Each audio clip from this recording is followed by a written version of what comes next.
prosperidade na vida de alguém que possa estar aqui assistindo pela internet ou presente. Nós cremos que diante daquilo que está sendo ensinado, ministrado, revelado nesse seminário, toda barreira vai ser removida e quebrada em nome de Jesus.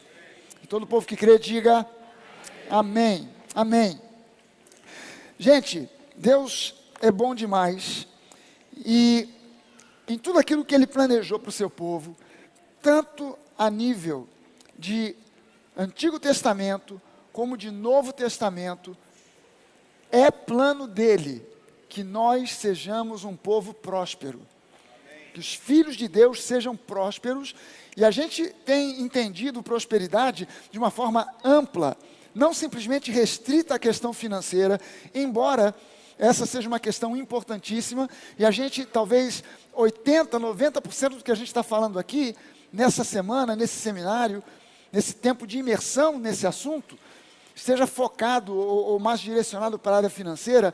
A prosperidade não se limita à questão financeira. Prosperidade fala de família abençoada. Prosperidade fala de um corpo sadio. Prosperidade fala de uma mente equilibrada. Prosperidade fala também de uma situação financeira onde a gente tem as nossas necessidades financeiras supridas. Milagrosamente, Deus quer fazer isso por nós. É promessa bíblica, não é invenção de um pastor, não é uma doutrina de uma determinada denominação, é algo que a gente extrai das Escrituras, que a gente extrai da palavra. Aliás, eu disse ontem aqui que nós somos uma igreja. Eu hoje, quando olho para outras igrejas e vejo muitas coisas que estão sendo pregadas em outros lugares, eu entendo que nós somos uma igreja fora da igreja. Nós somos uma igreja que está fora do sistema. A igreja por si só, ela já é chamada para ser aqueles que foram chamados para fora. O nome igreja significa literalmente aqueles, a palavra igreja significa aqueles que foram chamados para fora. E nós somos parte de uma, não sei se eu chamaria de um grupo ou de uma vertente da igreja que luta por estar firmada na palavra, na revelação da verdade da palavra. Porque é a verdade que liberta. Jesus disse isso: vocês vão conhecer a verdade, e a verdade libertará vocês. E quando Jesus disse isso, Ele não disse para pessoas incrédulas, Ele falou isso para um grupo de religiosos. Pessoas que praticavam o judaísmo de forma consistente. Pessoas que oravam no mínimo 3 vezes por dia. Pessoas que jejuavam, buscando ouvir mais de Deus, buscando conhecer mais de Deus. E Jesus disse para elas: olha, vocês vão conhecer a verdade, e a verdade é o que vai libertar vocês. Isso causa uma polêmica danada. Mas isso ainda é uma realidade hoje. Nós precisamos estar sempre buscando a verdade. Na Nova, nós somos buscadores da verdade. Amém, gente? A gente nunca está satisfeito com o que já alcançou. A gente quer ir mais além. A gente quer saber o que é a realidade. Nós já temos entendido aqui, isso já há muitos anos, que nós somos gente da nova aliança, que a antiga aliança não é para nós. Nós não temos que estar presos a doutrinas do Antigo Testamento. Nós não temos que estar presos a coisas do Antigo Testamento. Nós temos que checar a nossa vida espiritual dentro do ambiente da nova aliança, que está expressada no Novo Testamento. No Antigo Testamento nós temos sombras, tipos, que apontam para a realidade da nova aliança.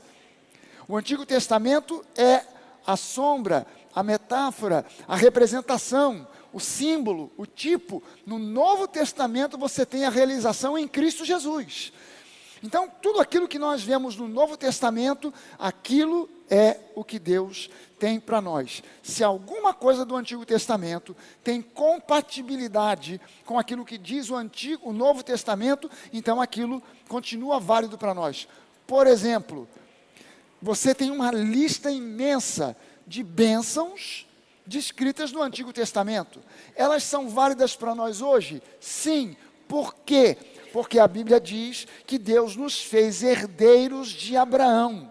Que os verdadeiros descendentes de Abraão, herdeiros de Abraão, não são aqueles que o são na carne, mas são aqueles que o são no espírito, cuja circuncisão não é feita na carne, mas é a circuncisão do coração. Então, as bênçãos de Deus foram prometidas a Abraão, promessas de riqueza, prosperidade financeira, saúde, longevidade, essas promessas fazem parte da nossa herança. Então as promessas que nós vemos no Antigo Testamento nos pertencem. No Antigo Testamento também tem um monte de maldições. Pertencem a nós? Não. Por quê? Porque no Novo Testamento, Paulo diz para nós, o apóstolo Paulo ensina para nós lá em Gálatas, que toda a maldição foi levada por Jesus. Então agora nós estamos numa situação muito mais privilegiada do que o povo do Antigo Testamento. Nós não estamos presos à lei, não estamos presos a ordenanças e mandamentos. Só temos duas ordenanças para seguir: crer e amar. São as duas ordenanças que você encontra no Novo Testamento: crer e amar.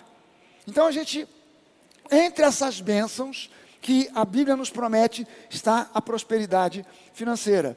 E o título que eu estou dando para esse seminário é Livres para Prosperar. Por quê? Porque pobreza, miséria, escassez, essa dificuldade de ir para frente é uma amarração diabólica. E nós somos livres para prosperar. Nós somos libertos por Jesus para prosperar. E o subtítulo é Entendendo a Prosperidade Bíblica de modo bíblico. Eu preciso entender a prosperidade bíblica de acordo com a Bíblia. Não de acordo com aquilo que o mundo pensa, diz ou fala. Eu não vou tratar aqui, eu não sou professor de economia. Eu não fiz faculdade de economia, eu não sou economista. Eu não entendo de mercado, de finanças. Eu não entendo disso. Se eu quiser saber como faço para investir na bolsa de valores, criptomoedas e tal, eu tenho que buscar uma pessoa que entenda e me explique, olha, faz assim, faz assado, compra isso, não compra aquilo, investe nisso, não investe naquilo outro.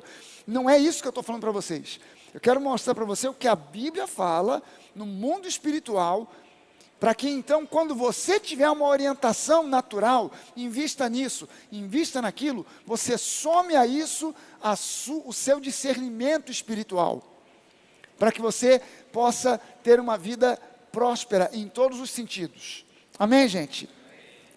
Primeira coisa que eu quero dizer para você aqui nessa noite, é sobre esse livrinho aqui, ó. Não sei se alguém já leu esse livro na vida, alguma vez. O autor desse livro é um sociólogo chamado Max Weber, já falecido. Esse livro foi escrito em 1915. Esse cara, o Max Weber, o título desse livro é A Ética Protestante e o Espírito do Capitalismo. Max Weber foi o camarada que identificou uma coisa interessante. Ele foi fazer uma pesquisa, para uma coisa, acabou encontrando outra. O que ele encontrou? Ele percebeu, ele viu, ele era um sociólogo alemão, e ele viu que todos os países mais desenvolvidos, prósperos, eram países onde o predomínio das religiões protestantes, da religião protestante, era presente.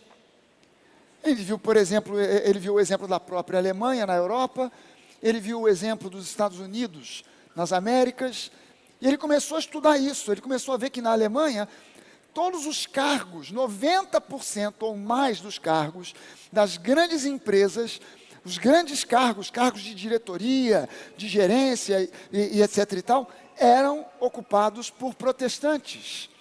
Ele viu isso tanto nos Estados Unidos, quanto na Alemanha e em vários outros países que começaram a se desenvolver. E ele entendeu uma coisa: o capitalismo como nós conhecemos hoje, o que nós conhecemos hoje como capitalismo, é consequência da reforma protestante.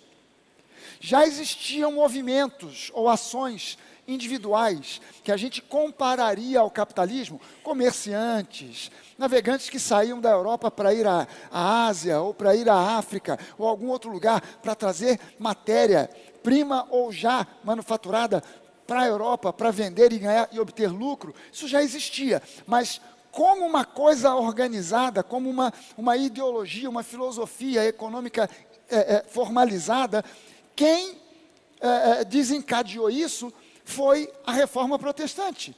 Ele puxou esse fio e começou a entender. E por que isso? Por que ele tentou entender também por que então que os países que são atrasados, são atrasados. Esse livro aqui é uma edição, deve ter outras diferentes. Eu, por um acaso, estou até lendo de novo, que é para não falar besteira. a respeito do que ele disse, né? Para não dizer o que ele, não sair dizendo coisas que ele não disse. Ele relacionou então, destacando o protestantismo como se, relacionado com o capitalismo ocidental.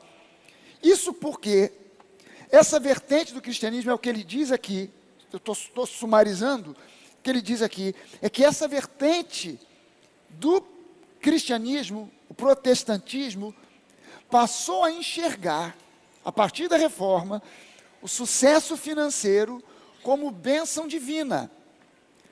Até então, a igreja medieval não olhava para o sucesso financeiro como sinal de bênção de Deus. Como é que a coisa funcionava? Como é que a igreja medieval, como é que ela encarava a questão econômica no mundo? Ela pensava o seguinte: o sistema feudal, era o sistema medieval, era o sistema feudal, entendia como sendo algo divino. O senhor de terras e de propriedades tinha um direito divino sobre aquilo tudo, e os seus vassalos eram predestinados a estarem conformados com a sua condição de escassez e miséria, sem alternativas. Então o vassalo nasceu vassalo, vai morrer vassalo. O senhor de terras, por outro lado, nasceu predestinado a ser o senhor daquilo tudo. E os seus herdeiros predestinados a herdar tudo aquilo que ele possuía. E não havia possibilidade de se imaginar esse senhor de terras descer na escala social ou o inverso, aqueles vassalos subirem nessa escala social. Não se imaginava isso. Se via isso como uma condição espiritual. Era assim que a igreja medieval entendia. Mas foi justamente nesses países aonde prevaleceu a reforma, o protestantismo, onde se promoveu uma visão da liberdade e do direito do ser humano a uma vida próspera, como fruto do seu trabalho. E é justamente nesses países aonde a ciência moderna se desenvolveu. É justamente nesses países onde as instituições de ensino surgiram e proliferaram. É justamente nesses países onde a economia deslanchou. Então,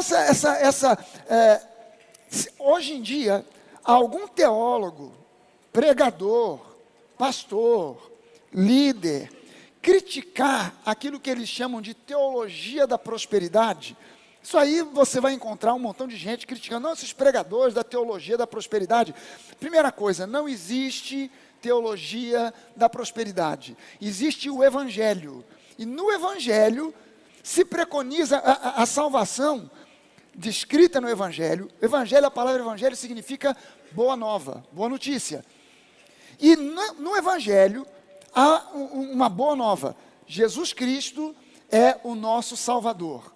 A salvação não é simplesmente ou somente livramento do inferno. Isso faz parte do pacote.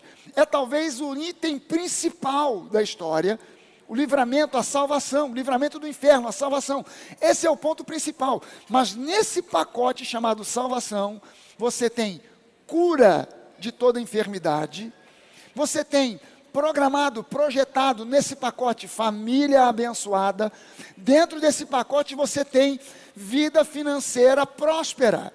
Faz parte do pacote da salvação. Não é plano de Deus para o homem a miséria. Não é plano de Deus para o homem o fracasso. Não é plano de Deus para o homem a falência. Não é plano de Deus para o homem a pobreza. Isso tudo é consequência, basta você ver, quando você começa a estudar a Bíblia, começando no livro de Gênesis, quando Deus criou o homem foi criado no 6º dia. Deus gastou 5 dias criando um mundo, o universo e todas as riquezas, preparando esse ambiente de abundância, preparando um ambiente de riqueza, de plenitude.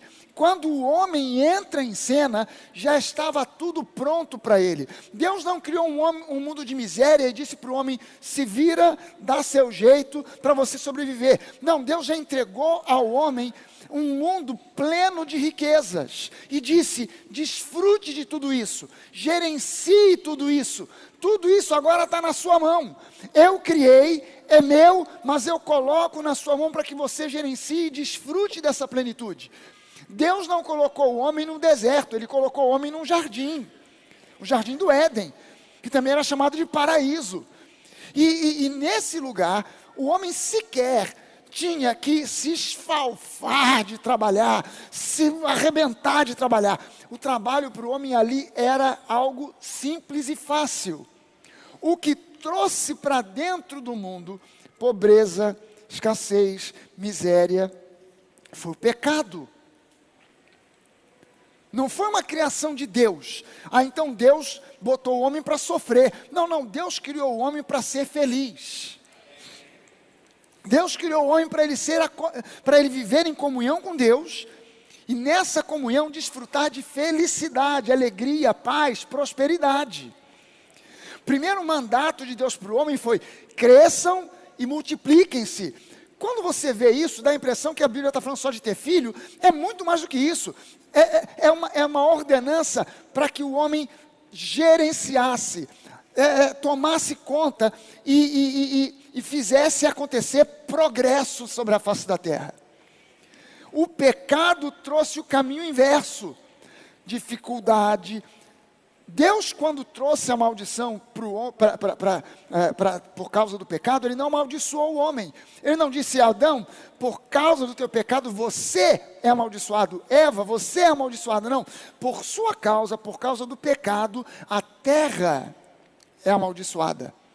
Então agora, com o suor do teu rosto, com a dificuldade, com o esforço, você vai tirar o sustento que antes vinha fácil, agora ele vai vir por um esforço, por suor. Você vai ter que se esforçar para conseguir gerenciar, administrar e extrair riquezas da terra. Elas não virão à sua mão como tem vindo até então. As coisas mudaram porque houve uma maldição sobre a terra, não sobre o homem. Claro que se eu não sou amaldiçoado, mas estou vivendo num lugar amaldiçoado, claro que eu vou pegar a rebarba, os estilhaços vão vir para cima de mim. Mas eu mesmo não fui amaldiçoado, você não foi amaldiçoado, o ser humano não foi amaldiçoado. Deus não tem maldição para dar para ninguém. Deus não tem maldição para dar para ninguém, não faz parte da natureza de Deus amaldiçoar pessoas, porque Deus é bom. A natureza de Deus é uma natureza abençoadora. A natureza do diabo é uma natureza amaldiçoadora. Se você está em Cristo, a natureza amaldiçoadora está longe de você. E você está inserido dentro da natureza abençoadora do nosso Deus. Zoe, a vida Zoe. Então, a situação da maldição da terra não veio porque o homem foi amaldiçoado, mas veio por causa do pecado. Veja bem o seguinte: no Novo Testamento, quando Jesus entra em cena, Ele nos redimiu. Redenção, quando a Bíblia fala que Ele nos remiu, isso é uma coisa que eu sempre falo aqui, mas nunca é demais repetir. Redenção e remissão, no dicionário de português, são sinônimos. Se você procurar no Aurélio, definição de redenção, está lá, redenção é remissão. Então vou ver remissão, vou lá, remissão. Remissão é redenção. Um joga ping-pong, né? Fica jogando ping-pong. Redenção joga para remissão, remissão devolve para redenção. Mas se você for entender o contexto em que Paulo usa essas duas palavras, quando Paulo fala sobre remissão, ele está falando sobre perdão pleno, completo e total de pecados. Nós fomos remidos, ou seja, nós não temos mais dívida alguma com relação ao pecado, porque nós fomos remidos. É um termo que se usa na medicina. O pessoal que lida com oncologia, os oncologistas, os médicos que tratam os pacientes com câncer, quando eles pegam um paciente que foi tratado, o paciente fez cirurgia, fez quimioterapia, fez radioterapia, e o câncer foi embora. Então o médico não diz assim: você está curado. Não, ele diz assim: você está agora em processo de remissão. Se durante os próximos 5 anos, não tiver mais nada, o câncer não voltar, então aí você vai ser considerado como curado. Mas você está num processo de remissão. O que é o processo de remissão? É um processo onde o médico vai ficar te examinando, quer dizer, te examinando não, porque você não tem câncer, nem vai ter. Mas a pessoa que tem, ou que foi tratada, ele vai ficar observando para ver se o câncer foi zerado. Se depois de 5 anos não existe mais uma célula maligna sequer, o médico diz, você foi remido do câncer. Você foi curado do câncer. Não existe mais uma célula cancerosa no seu corpo. O tratamento foi eficaz. E eu tenho que dizer para você o seguinte, o tratamento de Jesus com relação ao pecado na nossa vida foi eficaz e nós fomos remidos de todo o pecado. Não restou mais uma vírgula de pecado. Nós não somos mais pecadores, mas hoje somos justiça de Deus. Amém? Porque o pecado foi tratado. Mas quando Paulo usa o termo redenção, quando ele fala sobre redenção, ele sempre associa a libertação de toda e qualquer maldição. Então, se a terra foi amaldiçoada por causa do pecado, hoje nós não temos mais os estilhaços da maldição. Nós não temos mais a rebarba da maldição. Nós hoje somos abençoados. E aí Deus coloca para nós, já no Antigo Testamento, uma questão fantástica. Ele diz o seguinte, tudo à sua volta foi amaldiçoado por causa do pecado de Adão. Então você está vivendo hoje num mundo onde ainda existem maldições, mas você é um abençoado. Aí Deus te promete o seguinte, o trabalho das suas mãos, aonde você botar a mão, a maldição foi embora. Onde você bota a mão, a bênção chegou. Por isso ele disse para Josué, Josué, todo lugar que você botar a planta dos seus pés, pronto, é seu. Porque você chegou, a bênção chegou. Você pode dizer isso comigo? Aonde eu chego, a bênção chega junto. Quando eu cheguei, a bênção chegou. Gente, você já reparou isso? Pelo menos comigo é assim. Se não é, passa a reparar. Aonde eu chego, a bênção chega junto. Às vezes eu passo na frente de uma loja, a loja está vazia, eu fico com pena do gerente da loja, dos vendedores, eu falo, vou entrar. Mas aí a Denise pergunta assim, mas você vai comprar o quê? Eu não vou comprar nada, eu só vou entrar só para trazer o pessoal. Porque onde eu chego, a bênção chega. Aí eu entro, daqui a pouco vem um, vem dois, vem três. Cara, eu não sei quem é que estava comigo lá em Joinville. O Ronaldo estava junto. O Jorge estava junto.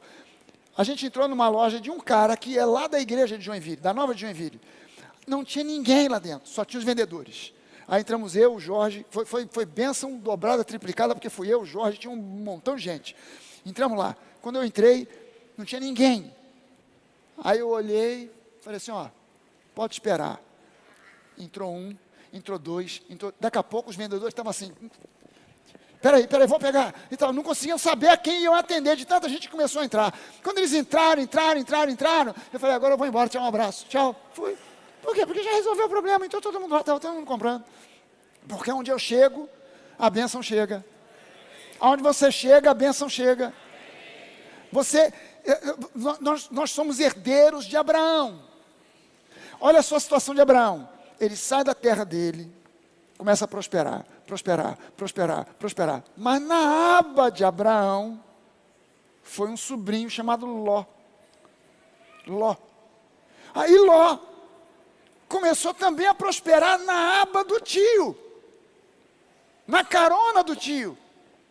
Aí o Ló se encheu, se achou.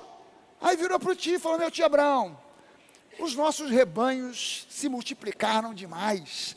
Eu estou com muito gado, você também. A gente precisa se separar porque os nossos funcionários já estão brigando uns com os outros lá. Está havendo uma confusão danada. Aí Abraão virou para ele e falou assim, tá bom, então vamos fazer o seguinte, vamos subir no alto daquela colina, você escolhe um lado. Para o lado que você escolher, eu vou para o lado oposto. Os dois subiram na colina, Ló olhou, viu do lado de cá uma campina regada.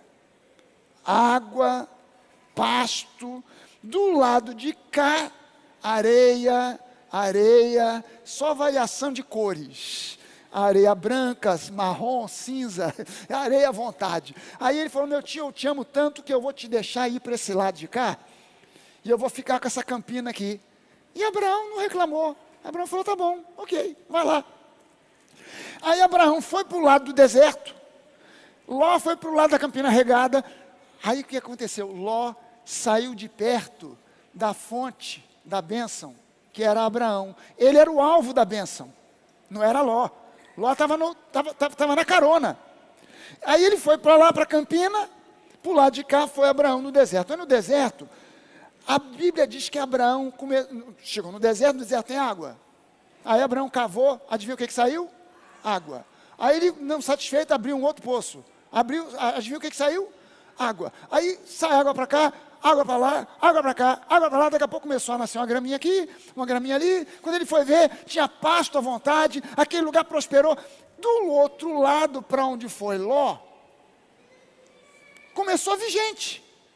Veio 1, veio 2, veio 10, veio 20, veio 50. Daqui a pouco formou uma cidade, Sodoma.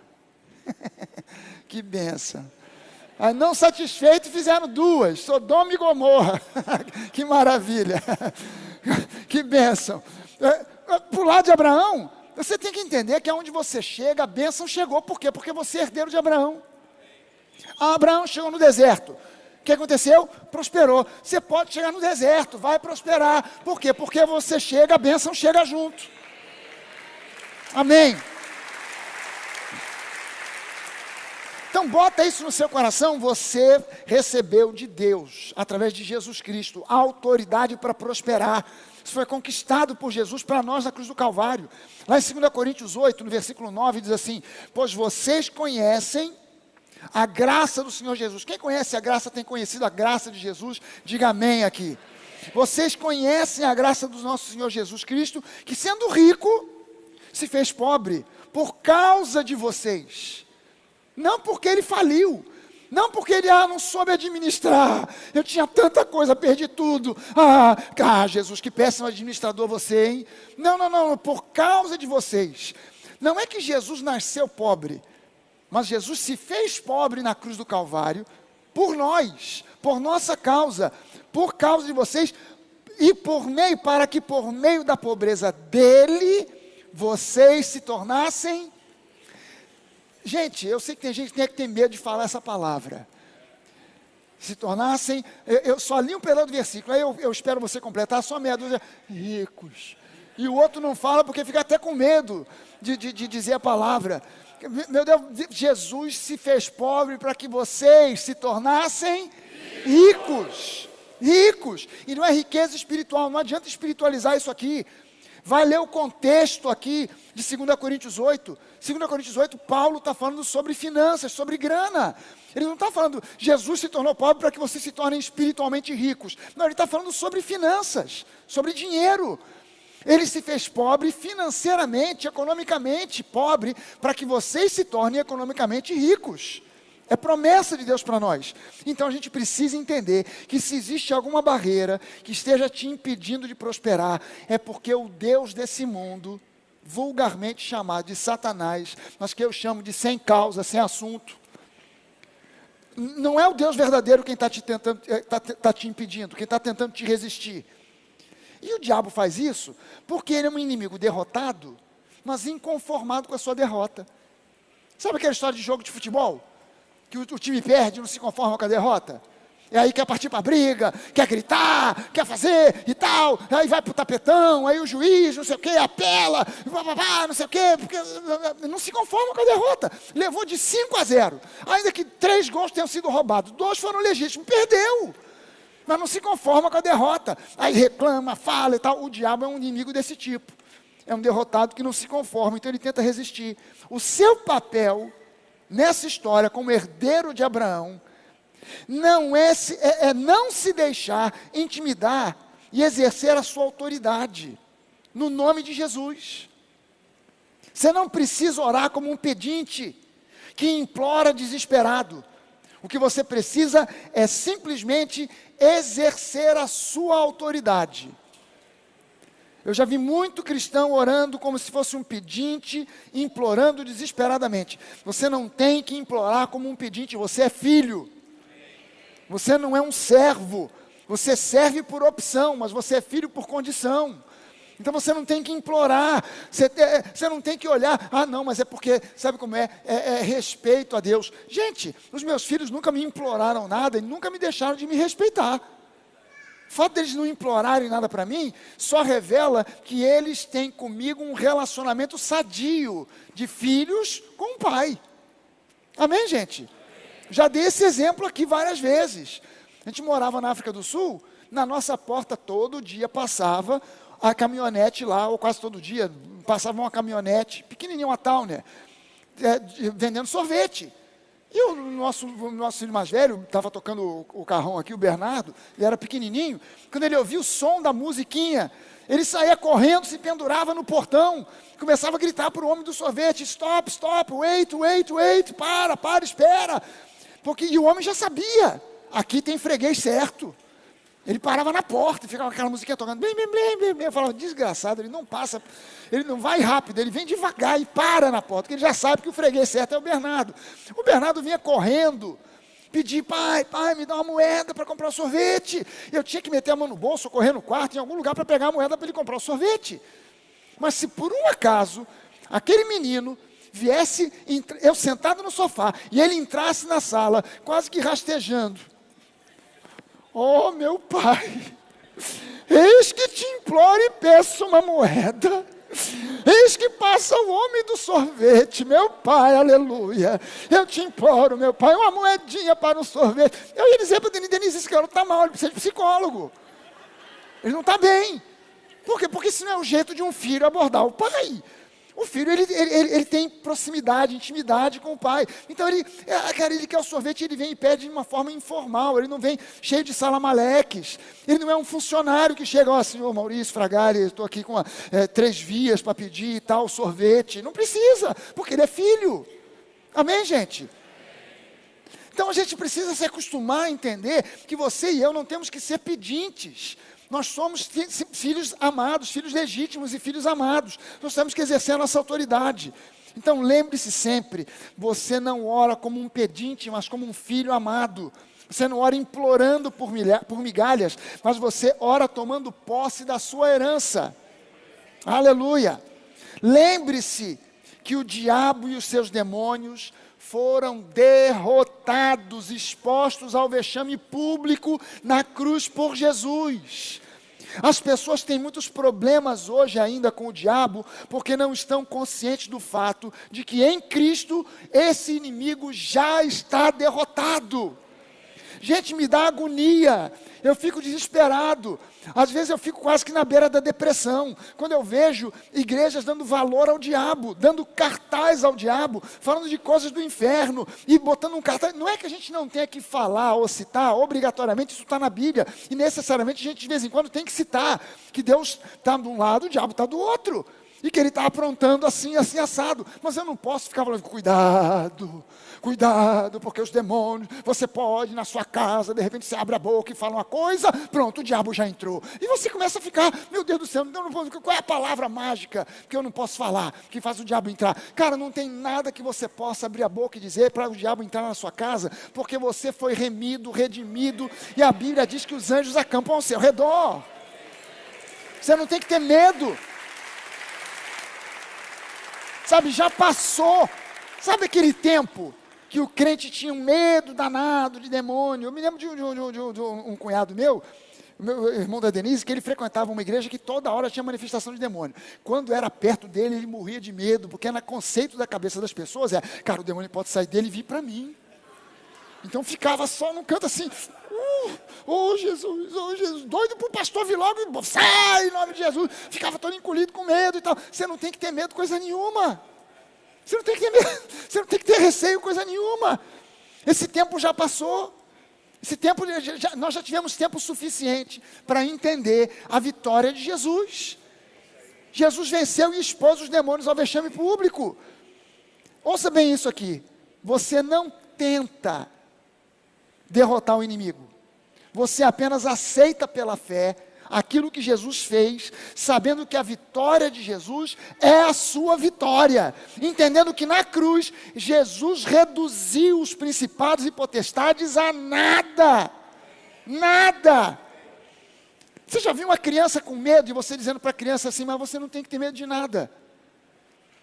A criança, mas eu estou com medo do cachorro. Não, papai está aqui para te defender.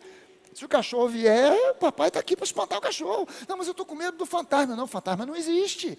Você está lá para proteger a criança, para instruir a criança, para que ela cresça, e depois, num determinado momento em que ela adquire maturidade, ela sabe, cara, eu não tenho que ter medo de fantasma. Meu pai me ensinou, fantasma não existe. Então agora eu estou em casa, ouço, já com 25 anos de idade, ouço um barulho, me escondo todo, é fantasma. Não, você já aprendeu. Se você tivesse 5 anos de idade, justificava. Se encolheu debaixo do cobertor, está com medo do fantasma. Mas aos 25, 30 anos, não, você não se encolhe mais de medo do fantasma. Se ouvir um barulho, você sabe, opa, tem alguma coisa aí. Ou caiu alguma coisa na casa do vizinho de cima, fez um barulho aqui embaixo. Ou então realmente está entrando um ladrão aí, deixa eu ir lá para dar uns catiripapos nele. Ou então trancar a porta do quarto e chamar a polícia. Com medo de fantasma eu não estou. Por quê? Porque eu cresci, eu amadureci. Amém, gente?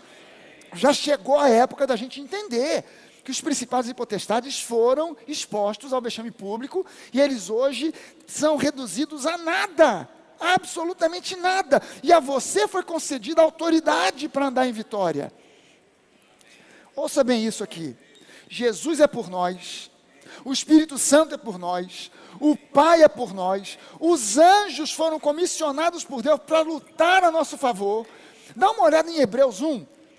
Hebreus capítulo 1, versículo 13 e 14, diz assim, ora, qual dos anjos Deus em algum momento disse, sente-se à minha direita, até que eu ponha os seus inimigos por estrados dos seus pés. Não são todos eles espíritos ministradores, enviados para serviço a favor dos que hão de herdar a salvação? Por que ele escreveu isso aqui? A carta de Hebreus é uma carta onde o escritor de Hebreus, que creio eu foi o apóstolo Paulo, ninguém sabe exatamente quem foi o escritor de Hebreus, mas é uma carta que que o escritor de Hebreus vai fazendo uma comparação entre Jesus e várias outras pessoas e coisas. Então ele vai mostrando que Jesus é superior a Moisés, é superior ao tabernáculo, é superior aos sacrifícios, que ele é superior aos anjos. Porque os hebreus tinham um entendimento dos anjos como seres exaltados, dignos quase que de adoração. Eles só não adoravam porque havia um mandamento, o primeiro mandamento de Êxodo 20, somente ao Senhor adorarás. E somente a ele prestarás culto. Então eles só não adoravam os anjos por causa do mandamento, porque eles tinham respeito danado, eles viam os anjos como seres exaltados. Mas agora no Novo Testamento, o escritor aos Hebreus revela para nós que os anjos foram designados por Deus para nos servir. Para nos servir. Então é preciso aprender a usar das vantagens que Deus nos oferece e ordenar que Satanás tire as suas patas das riquezas que nos pertencem, assim como devemos saber usar a palavra de comando para que os anjos lutem a nosso favor, liberando o caminho para que as bênçãos cheguem a nós. Sabe, você não ora a anjos, você não ora ao seu anjo da guarda, você dá ordens aos anjos. Olha, estou dando ordem aqui aos meus anjos para irem agora buscar a grana que é minha, que está sendo retida pelo diabo em algum canto, em algum lugar. Podem partir e ir. Eu falo com os anjos. Falo, olha, vocês tratem de fazer um bom serviço aqui, que eles estão aqui agora. E eles sabem que eu falo, vocês façam um bom serviço em me guardar e proteger, porque vocês sabem que se não fizer um trabalho bem feito, vai ter que se entender com meu pai. Já dando aviso logo. Olha só, pode buscar a grana que é minha. A grana que o diabo está retendo aí, podem ir lá. Cara, você pode ter certeza que em muitas oportunidades, quando um crente está chorando, implorando, orando como se fosse um mendigo, os anjos estão armados até os dentes, olhando aquela cena e dizendo, caramba, nós estamos aqui só esperando uma ordem. Nós estamos aqui armados até os dentes, só esperando uma ordem. E ele está choramingando ali. O Espírito Santo está ali dizendo assim, tentando falar com você, rapaz, abre essa boca e dá ordem. Aí olha os anjos aí tentando batalhar por você. E você está choramingando, implorando, para de implorar. Começa a declarar a sua vitória. E você está impedindo o Espírito Santo de agir, os anjos de agirem, amarrando Deus com uma posição de dúvida, de incredulidade, de mendicância. E você não foi chamado para mendigar. Talvez você estivesse nessa situação quando você estava na religiosidade, quando você estava apenas dependendo da sua força, quando Deus era só aquele socorro na hora do sufoco. Não sei quantos de vocês aqui podem confessar, teriam coragem de confessar, de levantar a sua mão e confessar: pastor, eu confesso, eu era aquele camarada que eu acreditava em Deus, mas vou te dizer a verdade, eu buscava Deus na hora que eu estava no sufoco. Enquanto o sufoco não chegava, eu não estava dando bola para Jesus, Espírito Santo, ninguém. Mas quando estava no aperto, meu Pai, meu Deus, tem misericórdia, Pai, aleluia. Oh, invista. Quantos aqui já estiveram? Não precisa levantar a mão, não. Continua olhando para frente, dizendo glória a Deus, aleluia, sorrindo. Mas a maioria das pessoas acaba vivendo nesse... Você não foi chamado para viver desse modo. Não permita que a mentalidade de pobreza impeça você de receber essa revelação de que os demônios, principados, potestades já foram derrotados. Não permita que essa mentalidade de pobreza impeça você de receber os teus direitos em Cristo. A mentalidade de pobreza tem bloqueado a mensagem da prosperidade mais do que qualquer outra coisa no nosso país. É uma mentalidade estimulada mesmo pelo inferno.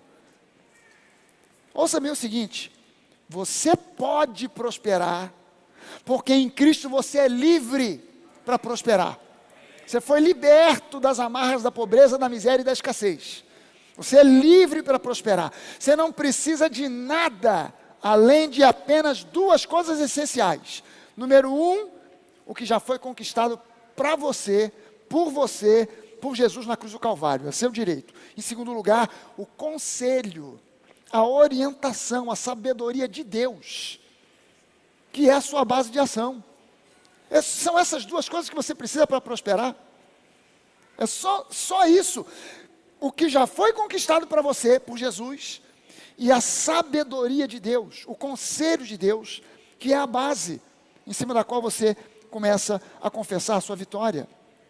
Tem muitos crentes procurando, ouça bem isso aqui. Se você não guardar nada desse encontro de hoje, guarde isso que eu vou te dizer agora. Tem muito crente por aí procurando conselho de influencers que não entendem nada da vida real. Não entendem nada da vida do dia a dia.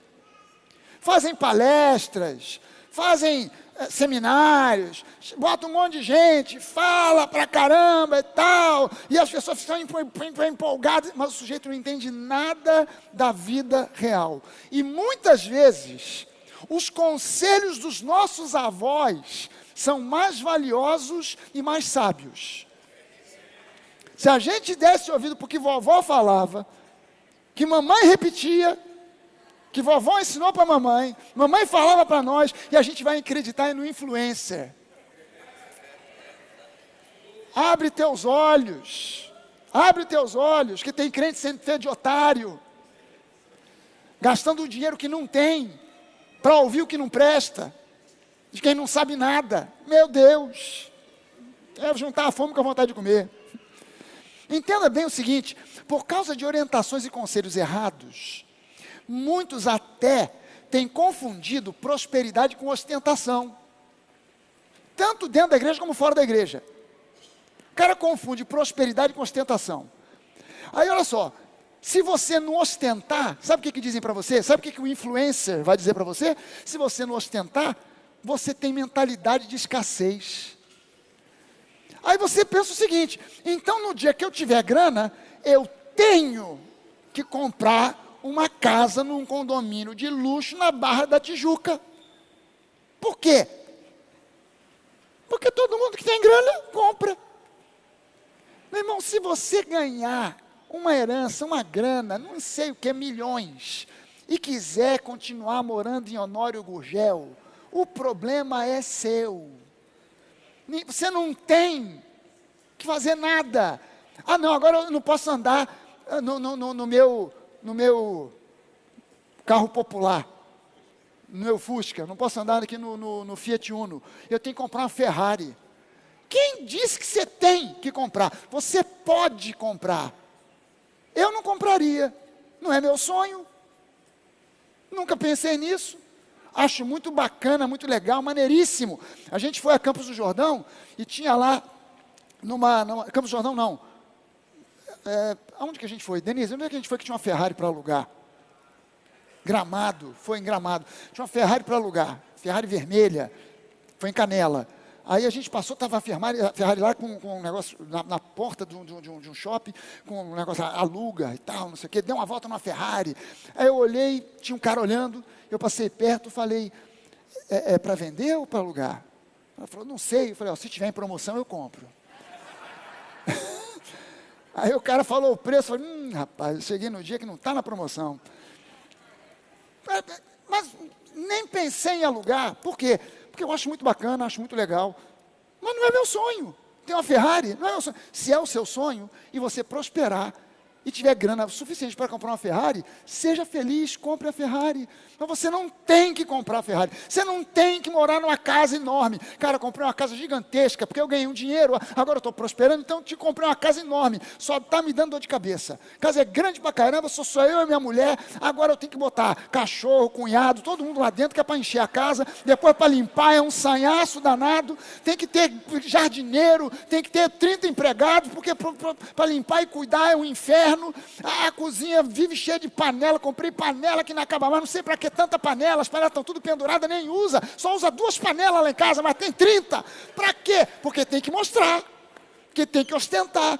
Aí o sujeito sai andando por aí, com roupa de grife, cara, ele vai ali no Village Mall e compra uma calça de 30 mil reais, uma calça desengonçada, feia, cheia de estampa, um troço horroroso. O camarada compra aquilo, compra um tênis, o tênis custa mais ou menos o mesmo preço, 30 mil. O tênis troncho, um tênis meio esquisito, dessa altura, ele bota aquele troço. Antigamente, quando eu era criança, tinha uma moda de umas solas desse tamanho, chamava cavalo de aço. Ô troço feio, troço medonho aquilo. O camarada compra um negócio daquele, paga 30 mil no tênis, 30 mil na calça, compra uma camisa de malha, t-shirt. Eu vi outro dia vendendo 5 mil a t-shirt, 5 mil a camisa Hering, 5 mil. O cara compra aquele negócio, bota por cima uma jaqueta, um paletó, sei lá o quê. Aí compra corrente de ouro, pulseira de ouro, anel de ouro, uma coroa de ouro. Sai parecendo uma árvore de Natal, andando por aí. Cara, você quer se vestir daquele jeito? Seja feliz. Mas você não tem que comprar essas coisas para mostrar. O que você prefere? O que você prefere? Uma pessoa próspera, que tem grana pra caramba, mas vive uma vida muito simples e é feliz da vida? Ou um influencer que tem que arrumar uma casa de luxo, que às vezes ele só aluga no Airbnb, ele diz que é dele, tem que ter um carro de milhões para conseguir impactar e influenciar pessoas para poder vender curso e palestra. O que você acha que é melhor? O que você quer de fato para a sua vida? Você quer prosperidade verdadeira, sólida, ou você quer somente imagem no Instagram? A gente precisa entender, gente, que a vida é muito diferente do que muita gente fala. A vida é diferente. Eu ouvi um camarada dizendo um negócio, eu achei interessantíssimo. O cara dizendo assim, você tem que aprender a deixar de ser bobo e aprender a botar o dinheiro para trabalhar para você. Você não tem que ficar preocupado, você tem que botar o dinheiro para trabalhar para você. Eu falei assim, é verdade, eu concordo, você tem que botar o dinheiro para trabalhar para você. Mas para o dinheiro trabalhar para você, primeiro você precisa ganhar o dinheiro. Como é que você vai botar para trabalhar um dinheiro que você ainda não ganhou? E como é que você ganha? Para você ganhar, são as opções que eu mostrei ontem, né? Ontem eu mostrei que as opções para você ganhar dinheiro. Você pode ganhar na Mega Sena. Se você não joga, não vai ganhar. E mesmo que jogue, as possibilidades são pouquíssimas. Você pode, de repente, ganhar uma baita de uma herança. Privilégio de muito pouca gente. Nem todo mundo tem alguém na família muito rico que vai deixar para você uma herança. Você pode, de repente, vender droga. Vai dar ruim. Você não paga imposto. O governo não vai ficar em cima de você. Quem vai ficar em cima de você é a polícia. Vai dar ruim. Você pode assaltar um banco. É o mesmo problema da opção anterior. Ou você pode trabalhar com afinco e honestidade. Aí você vai acabar ganhando dinheiro para botar o dinheiro para trabalhar para você. Mas antes disso, você vai ter que trabalhar. E o teu trabalho, ele funciona como uma semente. Você começa devagarinho. Você começa no sapatinho. Você não começa grandão. Você começa no sapato, só devagar. Mas você está semeando. E se você está semeando e trabalhando com afinco e honestidade, esse trabalho, não importa o que seja, ele vai prosperar. Eu já cansei de ver exemplos. Vou citar 2 exemplos para você aqui, assim, porque são 2 exemplos de histórias que eu conheci e que são histórias, assim, caramba, que eu considero até radicais. Uma eu vi na televisão. Rapaz entrevistado no Jô. O Jô chamou, eu falei, quem é esse fulano? Chamou o nome do camarada, Isaías, não sei das contas. Falei, Isaías. Aí entra o Isaías. Era um rapaz negro, de terno bege, com uma maleta, tipo 007 na mão. Aí eu olhei para a cara dele e falei assim, isso aí é filho de crente. Isaías. E é filho de crente da Assembleia de Deus. Que assembleiano gosta de botar o nome do filho de profeta. Isaías. Entrou o cara. Qual era a história do cara? Vendedor de amendoim no trem da Central do Brasil. De terno. Maleta. Que é isso? Cara inteligente. Deus deve ter dado uma inspiração. E ele falou, cara, tem uma montoeira de gente aqui nesse trem vendendo amendoim. Eu tenho que ter um diferencial. Ele arrumou um terno, arrumou uma maleta que estava toda esbagaçada, reformou a maleta, comprou um caderninho, caneta, botou dentro da maleta, botou os amendoim dentro da maleta e entrou dentro do trem, olha o amendoim, pessoal, amendoim, cadê o amendoim? Aí o camarada abria a mala, olha aí, freguês, amendoim, tal. Aí ele pegava, vendia o amendoim, tomava nota, nome, data do nascimento, seu e-mail, seu telefone. Na data do nascimento ele mandava um e-mail, parabéns pelo dia de hoje, felicitações do vendedor de amendoim. Mandava um WhatsApp. Aí o camarada, quando entrava no trem, cadê o vendedor de amendoim? Não, tem um monte, não, mas eu quero aquele, o rapaz do terno. Com isso, vendendo amendoim, o cara já tinha comprado um terreno, construiu uma casa, equipou a casa toda, deu de presente para a mãe, comprou outro terreno, estava equipando a casa, ia casar no mês seguinte. Não sei se o cara é crente, mas o nome dele me deixou suspeita. Prosperou vendendo amendoim. Aí eu conheci uma senhora, quando eu era pastor, auxiliar na igreja, lá em Bom Sucesso, uma senhora que chega para mim e fala assim, pastor, hoje eu tomei uma decisão pela fé. Eu falei, graças a Deus, meu irmão, qual foi a decisão? O senhor sabe que na minha casa, eu moro ali na comunidade, e na minha casa tem uma garagem. Eu não tenho carro, a garagem é inútil para mim. Ela está lá guardando coisas. O que eu fiz com a garagem?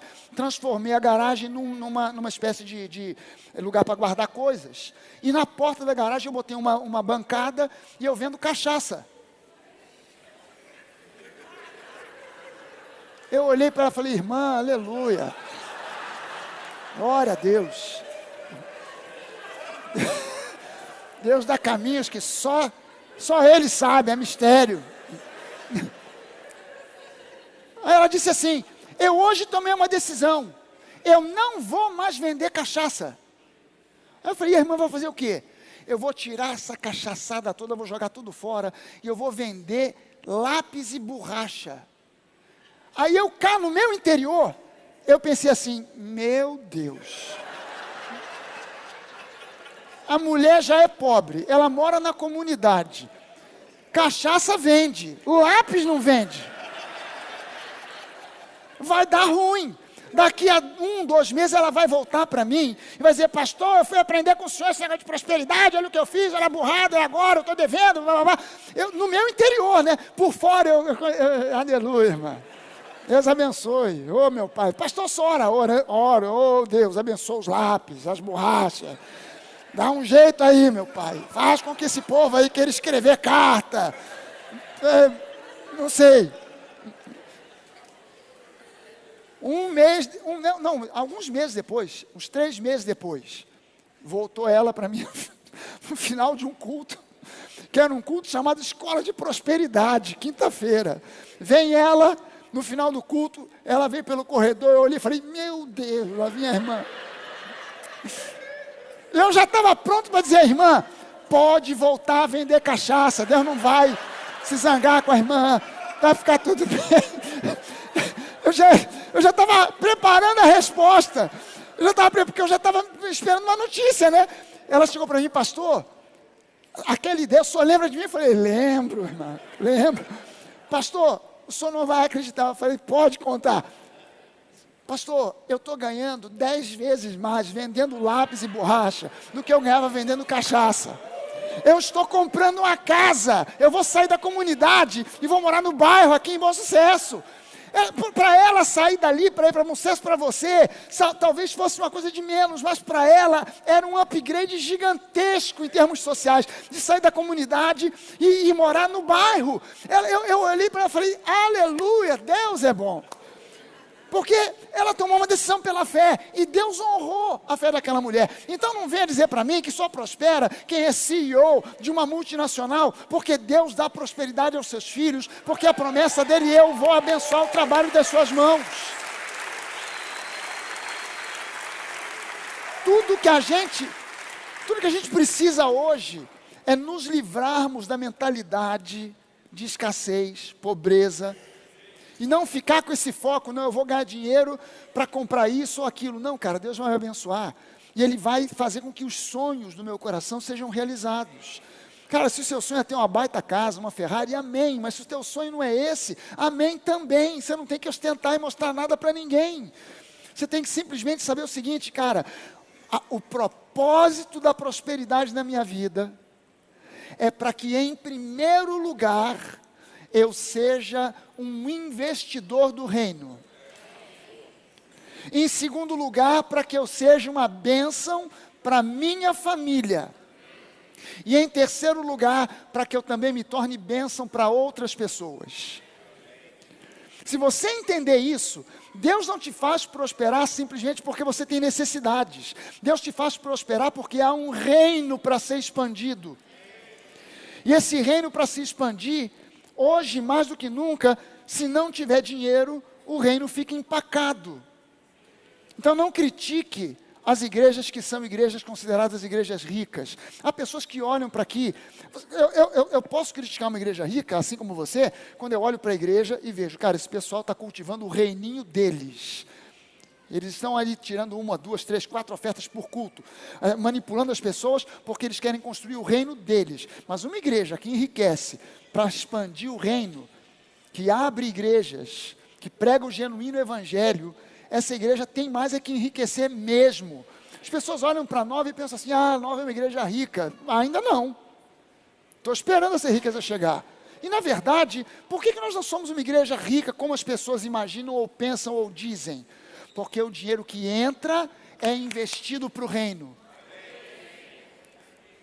A gente, essas cadeiras que você está sentado aí, essa cadeira, a gente correu atrás. Ficamos eu e Jorge aqui um tempão na época da obra, pensando e tal, vendo. Conversamos com o Jorge Monteiro, com o Bené. Quem é que tem ideia? Quem é que sabe onde que vende? Quem é que conhece? Quem é que faz? Alguém? Fomos descobrir um camarada lá em Minas, né?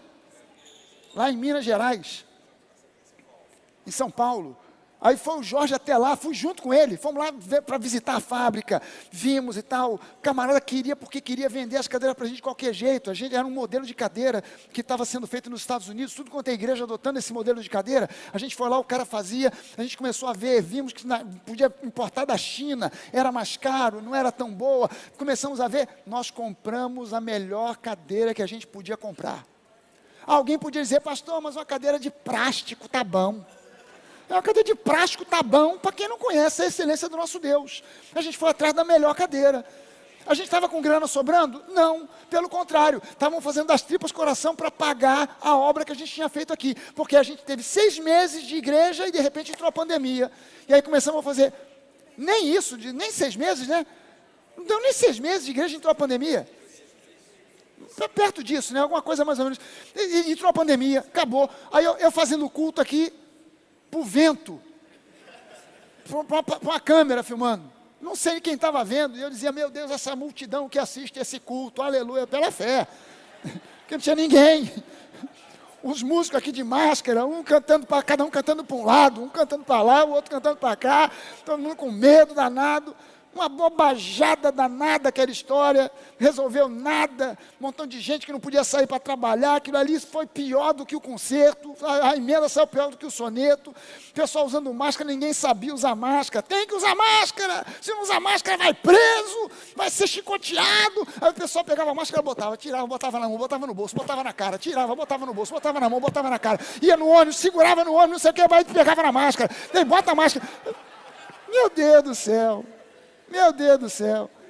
Camarada, a gente ficou isolado dentro de casa. Não pode sair, não pode sair, não pode sair, não pode sair, não pode sair. Ninguém sai. Aí, vai ter que comer. Chama aí o iFood. Alô, traz a comida. Aí vinha o cara do iFood, cheio de Covid. Toma aí a comida. Lascou tudo, pronto. Danou tudo. Não adiantou nada. Ficou lá trancafiado. Ah, meu Deus do céu. Gente, você está entendendo que não tem crise, não tem nada que possa impedir o nosso Deus de cumprir os planos e propósitos que Ele tem? Há uma pergunta na Bíblia, né? Quem é que será que pode impedir os teus planos de acontecer, de se realizarem? Entenda que Deus é a teu favor. Ele te ama e Ele quer te ver bem. Amém? Vamos ficar de pé, vamos orar?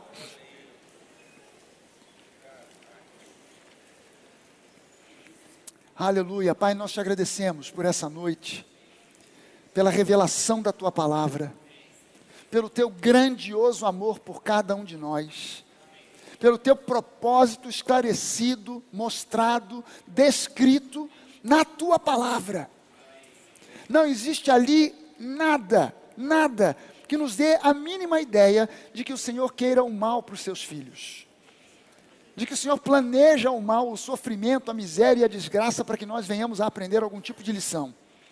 O que nós vemos na Tua palavra é que Você é um Deus bom, um Deus misericordioso, um Deus gracioso, que é tão bom, tão bom, tão bom, tão amoroso, tão gracioso, que quando nós mais precisávamos da Tua ajuda, do Teu socorro, quando nós estávamos atolados, afundados no pecado, quando nós estávamos direcionados para a morte certa, para o inferno, por toda a eternidade, no pico da nossa miséria, o Senhor enviou não um profeta, não um arcanjo, não um anjo, não um querubim, mas o Seu próprio Filho, para morrer por nós, no nosso lugar, naquela cruz.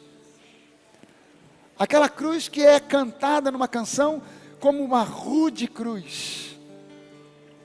Uma cruz de madeira, não uma madeira nobre, mas uma madeira rude. Uma morte sangrenta, uma morte violenta, uma morte torturante. O Senhor entregou o Seu próprio Filho. E o apóstolo Paulo nos diz lá em Romanos, se Deus nos entregou o Seu próprio Filho, será que não nos dará junto com Ele todas as coisas?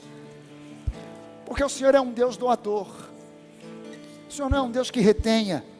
O Senhor é um Deus perdoador, que olha para nós com misericórdia e graça, que olha para nós e vê filhos amados, e não mais pobres e miseráveis pecadores. Muito obrigado, Deus, pela Tua palavra, pelo Teu amor, pela Tua graça. Muito obrigado, Deus, pelas Tuas promessas. Muito obrigado por ter feito de nós descendentes de Abraão. Caramba, Deus, nós geneticamente não estamos ligados com Abraão. Não somos judeus, nós somos gentios. Mas ainda assim o Senhor diz que nos inseriu nessa família e fez de nós herdeiros de Abraão, herdeiros das promessas de Abraão. E nós te agradecemos, ó Deus, porque cadeias estão sendo quebradas, porque mentalidades estão sendo alteradas. Estamos entendendo aqui a autoridade que nos é dada para que nós não vivemos uma vida medíocre, não vivamos uma vida apertada, mas que nós tenhamos uma vida aonde as nossas necessidades são supridas, aonde nós podemos desfrutar de uma vida em paz, sem ficarmos nos preocupando com o dia de amanhã, com o que vamos comer, o que vamos beber, o que vamos vestir, porque Aqueles que não têm aliança contigo são aqueles que se preocupam com essas coisas. Mas se nós buscarmos o teu reino em primeiro lugar, todas essas outras coisas nos serão acrescentadas. É promessa tua para nós. E o Senhor não mente, não pode mentir. Então nós cremos, nós confiamos e nós declaramos aqui: o teu povo, o povo da Nova, o povo que assiste pela internet, aqueles que creem na tua graça, que creem no teu amor, que creem no sacrifício de Jesus, nós declaramos esse povo próspero, nós declaramos esse povo sadio, nós declaramos esse povo vitorioso, em nome de Jesus. Nós não olhamos mais para as circunstâncias, nós não permitimos mais que os sentimentos venham nos dominar e dizer o que nós temos que fazer, ou como temos que viver. Nós olhamos para a tua palavra e nós declaramos aqui: não importa as circunstâncias, se eu não tenho nada, ou se algum dia eu já tive muito e agora estou passando por uma crise, não importa, o que importa é que o Senhor está no controle. E se há alguém aqui passando por uma crise financeira, o Senhor vai trazer uma virada de mesa. O Senhor vai trazer nesses dias viradas do jogo, uma reviravolta. Nós profetizamos aqui em nome de Jesus uma reviravolta na vida daqueles que estão passando por dias de crise. Nós profetizamos, ó Deus, aquela virada que nós só costumamos a ver nos jogos de futebol. O time perdendo de 1-0, 2-0, termina o primeiro tempo, entra o segundo tempo, parece que nada vai acontecer, 20 minutos de jogo, e de repente, quando menos se espera, faltando às vezes alguns minutos, 15 minutos para o jogo acabar, acontece o primeiro gol da virada, acontece de repente, poucos minutos depois, o segundo gol da virada, depois o terceiro, e o jogo vira, e o Senhor pode fazer e vai fazer o mesmo. Pode parecer que o inimigo está vencendo, mas é só uma aparência, porque o Senhor está preparando a vitória do teu povo. O Senhor está preparando. O Senhor está preparando a vitória do teu povo. Aleluia. Irmão, eu sinto isso fortemente no meu espírito. O Senhor está preparando a tua vitória. O Senhor está preparando uma virada. Algo inesperado. O inferno vai ser surpreendido. Você vai ser surpreendido. As circunstâncias vão ser surpreendidas. Porque o nosso Deus está preparando uma grande virada nesse jogo. Em nome de Jesus, eu posso profetizar sobre a sua vida. Em nome de Jesus, tome posse dessa nova consciência. Deus é a teu favor. Deus te ama. E aquilo que aconteceu no passado, é apenas história. Deus tem um plano de grandes vitórias para você. Coisas novas. Um dia novo vai raiar. Um novo sol vai brilhar sobre a tua vida. Em nome de Jesus. Aleluia. Você pode levantar as suas mãos. Em Jesus recebemos vida. Aleluia. Em Jesus recebemos